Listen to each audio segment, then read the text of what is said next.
오늘 말씀을 통해서 우리가 함께 감추어져 있는 천국이라는 주제로 함께 은혜 나누기 원합니다. 하나님의 나라는 예수님께서 다양한 말씀과 가르치심, 기적을 통해서 증거한 사역의 핵심이죠. 어제도 간단히 말씀을 드렸듯이 하나님의 나라는 신구약 성경의 핵심 주제입니다. 이 하나님의 나라를 소개하기 위해서 주님께서 메시아로 오셨고 오신 주님의 목적이지요. 그리고 다시 오실 재림주의 이유가 되기도 합니다.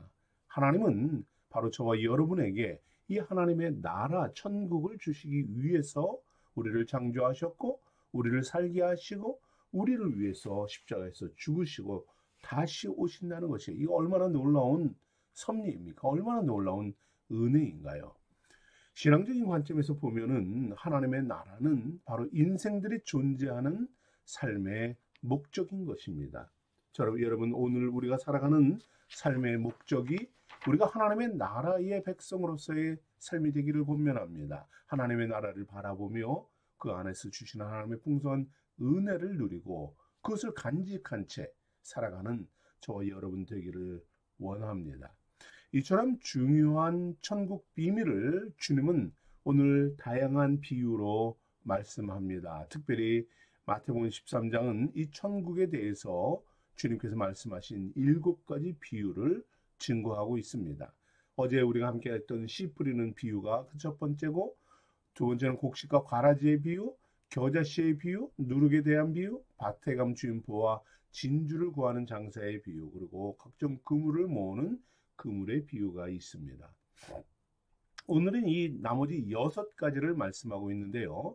이렇게 주님께서 비유로 말씀하신 이유가 무엇일까입니다. 그것은 오늘 34절, 35절의 말씀을 보면 이렇게 말합니다. 예수께서 이 모든 것을 우리에게 비유로 말씀하시고 비유가 아니면 아무것도 말씀하지 아니하셨으니 이는 선지자를 통하여 말씀하신 바 내가 입을 열어 비유로 말하고 창세로부터 감추인 것을 드러내려 함을 이루려 하심이니라 하십니다. 천지를 창조하신 하나님은 아담과 하와의 범죄로 인해서 인생들에게 영원한 생명 얻는 길을 감추셨습니다. 범죄한 인생들이 하나님의 나라에 합당치 않기 때문이지요. 하나님의 나라에 죄를 가지고는 들어갈 수 없기 때문입니다. 화영검으로 에덴 동산을 감추신 것처럼 인간의 눈과 감정, 오감으로는 천국을 온전히 알지 못하도록 하신 것입니다. 우리가 믿음 생활을 하면서 천국의 소망을 가지고 살아가지만 천국의 하나님의 말씀을 믿고 나아가지만 그 천국을 어찌 우리가 완벽하게 이해할 수 있겠습니까? 아무리 믿음이 좋아도 그것을 육체를 가진 인간은 온전히 누릴 수 없는 것, 이유가 바로 여기에 있습니다. 우리의 죄성 때문이죠. 하나님의 나라는 죄이라는 것이 존재하지 않기 때문입니다. 하나님의 거룩한 성품과 영원히 파괴된 범죄한 인생들이 이 하나님의 나라 천국의 기쁨과 소망은 은혜 안에 온전히 거할 수 없습니다. 그런데 천국의 주인이신 예수 그리스도께서 인생들에게 천국의 소망을 주기 위해서 오셨죠. 주님의 백성들, 바로 저와 여러분이 이 천국을 누리도록 우리의 죄의 삭슬 대신해서 십자가에서 대속의 죽임을 당하신 것입니다. 주님이 죽으심은 바로 저와 여러분에게 이 천국을 주기 위함입니다. 죄로 인해 감추어진 천국을 깨닫게 하기 위함이죠. 누리게 하기 위함입니다. 그래서 이것을 누리기 이전에 온전히 이것을 알도록 우리에게 끊임없이 이렇게 비유로 천국의 천국을 증거해 주시는 것입니다. 오늘 주님께서 천국을 이처럼 비유로 말씀하신 이유를 우리에게 교훈하십니다. 그 이유가 있다 하십니다. 여러 가지 천국의 비유를 오늘 살피기보다는 이 비유들을 하신 그 내용을 중심으로 해서 우리에게 주신 이 비유로 말씀하신 이유에 대해서 저는 여러분과 함께 오늘 묵상을 하려고 합니다. 먼저로는 첫 번째는 바로 제자들에게 천국의 비밀을 깨닫게 하기 위함입니다. 이를 위해서 비유로 하신 것이에요. 주님의 관심은 무엇입니까? 누구인가요? 주님을 따르는 제자들입니다. 믿음의 성도들입니다. 바로 저와 여러분에게 주님은 모든 관심이 집중되어 있습니다. 우리의 마음, 우리의 말, 우리의 삶, 이 모든 것들이 주님의 관심 분야입니다. 왜 그렇습니까? 우리가 하나님의 천국의 백성이기 때문이죠. 하나님의 자녀들이기 때문입니다. 하나님의 나라에 합당한 사람들로 우리를 삼기 위하시기 때문입니다. 제자들이 천국을 바라보고 깨닫고 알아가게 하기 위하는 것, 이것이 주님의 사명이기 때문이죠. 우리에게 그래서 온전한 천국의 소망을 주십니다. 성도들에게 천국의 비밀을 허락하신 주님은 성도들이 뜨겁게 천국을 바라보게 하십니다. 마음 깊이 천국을 간직하고 풍성하게 하시죠. 감춰진 천국의 비밀을 바로 오늘 말씀을 통해서 우리에게 밝혀주시고 드러내게 해주십니다. 그를 위해서 우리 안에 있는 죄성을 버리게 하시고 회개케 하시고 인도하시며 은혜로 이끄시는 것이죠. 성도들에게 천국을 눈으로 보고 귀로 듣고 마음으로 깨달아 주님이 주시는 천국의 기쁨으로 돌이키라 하시는 이유가 바로 그것입니다. 소망으로 고침받고 회복되기를 기뻐하시는 것, 이것이 바로 주님이 여러분을 향한 마음입니다. 하나님의 나라의 은혜를 온전히 누리게 하시는 것이죠. 이것을 이루기 위해서 바로 비유로 말씀하시는 것입니다. 주님은 비유를 통해서 천국을 바라보는 성도들이 어떤 사람들인지를 소개하고 계십니다. 가라지가 가득한 세상에서 알곡으로 믿음을 지키는 자들이라고 말합니다. 오늘 가라지의 비유에서 주님은 말씀하죠. 주인이 이르되 가만두어라. 가라지를 뽑다가 곡식까지 뽑을까 염려한다 하십니다. 이 땅은 어떠한 곳입니까?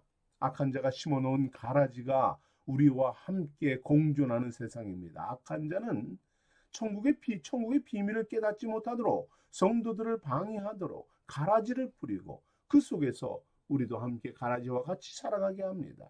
그러나 주님은 좋은 씨로 뿌림받은 저와 여러분들을 풍성한 곡식으로 열매 맺게 하기 위해서 마지막 날 추수 때에 곡식은 무안에 곡간에 넣으라라는 이 말씀대로 저와 여러분을 천국의 백성, 천국의 아들들로 세움 입게 하기 위해서 우리를 뽑으시고 인도하시는 분이지요.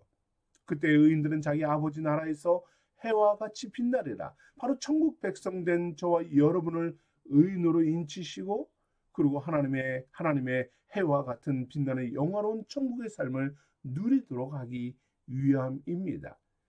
천국의 비밀을 은혜 안에서 깨닫게 하십니다.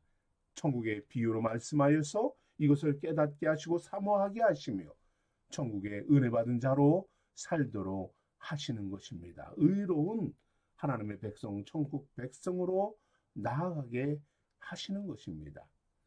그러나 천국을 비유로 말씀하신 또 다른 이유가 있습니다. 바로 그것은 범죄한 인생들에게 천국을 감추기 위함이죠. 주님이 오시기 전까지 천국은 감춰진 보화와 같습니다. 많은 믿음의 선진들이 하나님의 나라를 바라보고 꿈을 꾸며 살았어요. 그들에게는 천국은 어떤 곳이었습니까? 숨겨진 곳이었습니다. 비밀스러운 곳이에요. 온전히 듣지도 못하고 깨달을 수도 없는 곳이었습니다. 하나님의 성령으로 천국에 바라보며 나아가지만 영원한 하나님의 나라를 바라보며 나아가지만 그들에게는 우리와 같이 천국의 비밀이 선포되지 않았습니다.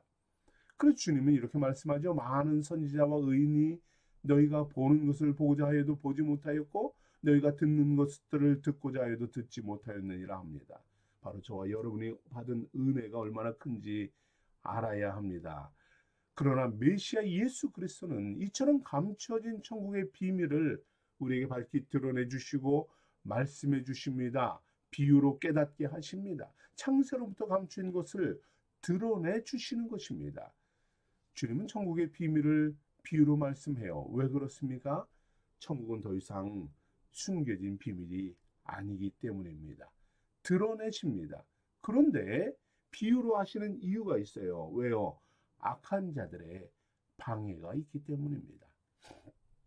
악한 자들은 아담과 하와를 공격하여서 에덴을 잃게 한 것처럼 성도들에게 천국을 빼앗아가는 자입니다. 하나님이 주님께서 천국을 있는 그대로 우리에게 말씀하신다고 여러분 우리가 온전히 믿을 수 있겠습니까? 악한 자의 공격으로 우리는 그것을 믿지 못합니다. 그것을 빼앗겨 버립니다. 오히려 그 속에서 쫓겨남을 당할 수밖에 없는 존재입니다. 악한 자들은 성도가 천국을 깨닫고 누리지 못하게 합니다. 악한 미혹으로 우리를 넘어뜨립니다. 이것을 물리치기 위해서 주님은 비유로 하시는 것이지요. 예를 들어서 여러분 천국에 대한 비유의 말씀을 들을 때 믿음의 성도들은 어떤 마음이 듭니까? 믿음의 성도들은 비유를 통해서 천국의 비밀을 깨닫습니다. 좋은 씨 알곡이 되겠노라라는 다짐과 결단을 하게 되죠. 그리고 의인으로 살기를 힘씁니다. 천국의 말씀을 듣고 비유의 말씀이지만 명확하게 우리가 깨닫지 못하지만 그래 천국은 이와 같은 곳이지라는 이 감동을 얻습니다. 그리고 그 나라를 소망하게 되죠. 여러분 그런데 불신자들은 비유의 말씀을 들을 때 어떤 줄 아십니까? 좋은 씨 알곡이 되는 것 이것을 불신합니다. 무슨 좋은 씨가 있느냐? 이게 무슨 천국에 대한 말이냐? 천국이 어디 있다는 말이냐? 라고 불만을 쏟죠. 어떻게 천국에 간다는 말이냐라고 하며 이 가라지와 같이 말씀을 거부하고 비아냥대며 오히려 조롱하고 대적합니다. 악한 자가 뿌려놓은 이 가라지가 바로 믿음의 성도들, 천국 백성들을 핍박하고 오히려 괴롭히고 조롱하며 악을 행하는데 앞장서게 됩니다. 악한 자의 도구가 되고 안악한 마음으로 하나님의 나라를 방해하는 삶을 살아가는 것이지요. 성도들을 미혹하여 넘어지게 하고요. 불법을 행하는 자로 살아가게 됩니다. 주님께서 이렇게 비유로 말씀하신 것은 바로 이처럼 악한 자들이 듣고도 깨닫지 못하게 하기 위함입니다. 대적자로 남게 하기 위함입니다. 주님의 말씀과 같이 그들은 보아도 보지 못하고 들어도 듣지 못하는 이 사실을 알게 하기 위함입니다. 마음이 완악해져서 귀는 듣기에 둔하고 눈은 감겨져 있고 그리고 말씀을 들어도 천국 비밀을 잃어버린 자로 살게 되는 것이지요. 결국 이들에게 주어진 것은 무엇입니까? 오늘 주님은 심판뿐이다 말씀합니다. 가라지를 거두 불에 사르는 것 같이 세상 끝에도 그러하리라 하십니다. 악한 자가 심어놓은 가라지는 심판의 날에 모두 불에 태워지게 된다 하십니다. 불법을 행하는 자들을 영원한 형벌의 심판에 처하게 됨을 말씀합니다. 그들이 그 나라에서 모든 넘어지게 하는 것과 또 불법을 행하는 자들을 거두어내어 풀무불에 던져 넣으리니 거기서 울며 이를 갈게 되리라 말씀합니다. 이것이 주님이 선포하는 심판의 말씀입니다. 하나님의 나라, 영원한 소망을 거부하고 비유의 말씀을 깨닫지 못하고 거부한 이들에게 주어진 결말이죠. 슬픔과 고통에서 영원한 형벌을 받게 되는 것입니다. 사랑하는 성도 여러분, 악한 자 사단은 끊임없이 우리의 삶의 가라지를 뿌려댑니다. 가라지는 무엇입니까? 우리의 성장을 가로막는 것이에요. 여러분 가든을 정리하는 것을 좋아하는지 모르겠어요. 곡식과 아니면 잔디를 심었을 때 거기에 나는 풀들 그리고 아니면 농사를 지을 때 나오는 이 잡초들 어떻습니까? 곡식이 자라지 못하게 하고 잔디가 자라지 못하게 하고 꽃을 죽이지요. 바로 그와 같은 것입니다. 성도의 믿음을 방해하고 좌절케 합니다. 유혹합니다. 생명을 빼앗아갑니다. 우리 주변에는 악한 자에 의해서 수많은 가라지가 오늘도 자라오를 것입니다. 이렇게 치고 저렇게 치며 우리의 마음을 유혹하고 때로는 고통을 주고 때로는 주님 우리를 좌절로 밀어넣는 억지로 밀어넣는 이러한 일을 할 것입니다. 그것이 환경이 될 수 있고 그것이 사람이 될 수 있고 그것이 때로는 물질이며 여러 가지 것이 이유가 될 수 있을 것입니다. 하나님의 나라 영원한 소망을 거부하게 하는 슬픔과 고통으로 우리를 밀어넣는 이것이 바로 가라지입니다. 하나님은 영원한 형벌에 처하게 되는 그 가라지를, 태어 없어지고 흔적조차 남겨지지 않는 그 가라지를, 그 속에서 믿음을 지키라 합니다. 그 속에서 주님의 나라를 바라보라 하십니다. 가라지가 우리의 성장을 가로막고 우리의 믿음을 방해하고 우리의 심지어 생명까지 빼앗아갈지라도, 많은 이들이 이로 인해서 넘어지고 무기력하게 쓰러지는 이런 시대일지라도, 여러분, 우리는 어떤 존재입니까? 우리는 죽음의 존재가 아닙니다. 넘어지고 좌절해서 나아가는 존재가 아닙니다. 주님은 우리에게 생명을 주십니다. 하나님의 나라를 주십니다. 우리를 위해서 십자가에서 피 흘려 죽으신 예수 그리스도를 믿음으로 영원한 생명, 천국의 소망을 얻는 자가 되라 하십니다. 우리는 감추어진 보화를 발견한 사람들입니다. 천국 보화를 찾고 기쁨과 소망으로 일생을 살아가는 성도들이 되어야 합니다. 아직 이 보화는 천국 그 자체는 아니에요. 그러나 천국은 이와 같이 귀하다는 사실을 깨달은 자들입니다. 무엇으로도 바꿀 수 없는 진주를 얻은 사람들입니다. 이것을 구하는 사람들이에요. 천국의 가치는 이 세상 무엇과도 비교할 수 없는 귀중한 것입니다. 우리가 지니고 있는 것이에요. 어느 것보다 가치 있는 것입니다. 명확하게 이것이 천국으로 우리에게 주어진 것은 아니라 할지라도, 이 값지고 보화 같은 진주, 이것은 천국을 얻기 위해서 인내해야 함을 깨닫게 되고, 고통을 견뎌야 됨을 깨닫게 되고, 믿음을 지켜야 하는 것을 깨닫게 되는 하나님의 비유의 말씀이고 도구이며 은혜임을 여러분 기억하시기 바랍니다. 영원토록 우리가 소유자가 되도록, 영원토록 천국을 누리며 천국의 보화를 품고 살아가는 성도가 될 수 있도록 간절히 나아가는 우리 모두가 되기를 원합니다. 마지막으로 겨자씨와 누룩과 같은 천국을 묵상하고 마치려고 합니다. 겨자씨는 갈릴리 지방에서 자라는 식물이죠. 눈에 보이지 않는 만큼 작은 나무입니다. 지극히 작은 것이다 하지요. 그런데 이 겨자씨는 자라서 4m, 5m가 되는 큰 나무가 되고요. 새들의 보금자리가 됩니다. 누룩도 마찬가지죠. 눈에 보이지 않지만, 쓸모없어 보이지만 반죽 속에 들어가면 모든 반죽을 부풀린다 하십니다. 겨자씨와 누룩같이 세상 사람들의 시선에서 하나님의 나라는 작고 보잘것없고 하찮게 보일 수 있습니다. 왜냐하면 비유로 보이고 실제적인 눈으로 우리가 증명되지 않기 때문이지요. 그러나 실망하지 마십시오. 세상 사람들이 볼 때 하나님의 나라는 초라해 보일지라도, 사람들의 관심을 끌지 못할지라도, 기쁨을 주지 못하는 것으로 보일지라도, 하나님의 나라는 저와 여러분에게 영원한 기쁨과 소망의 복을 누리게 하시는 것입니다. 우리에게 힘과 능력이 됩니다. 겨자씨가 거대한 나무가 되어서 하나님의 나라가 많은 이들에게 겨자씨가 많은 새들에게 안식이 되었던 것처럼, 하나님의 나라를 품은 저와 여러분이 바로 그와 같이 되기를 원합니다. 하나님의 나라가 저와 여러분에게서부터 씨앗 같은 연약한 우리로부터 시작되기를 원합니다. 겨자씨와 같은 우리들을 하나하나 모여서 거룩한 교회가 되게 하시고, 작은 공동체가 되게 하셔서 작은 좋은 씨앗을 뿌려나가는 우리 성도들이 되기를 원합니다. 이를 위해서 씨앗을 뿌리듯이 선교하고 전도하고 말씀을 묵상하고 그리스도의 사랑을 실천하는 우리가 되기를 원합니다. 겨자씨 나무와 같이 결국 거대한 그리스도의 역사가 저와 여러분 가운데 있기를 원합니다. 이를 통해서 하나님의 나라가 우리 안에 세워지고 우리 교회 안에 세워지고 여러분의 삶 가운데 세워지는 이러한 날이 속히 이르기를 소망합니다.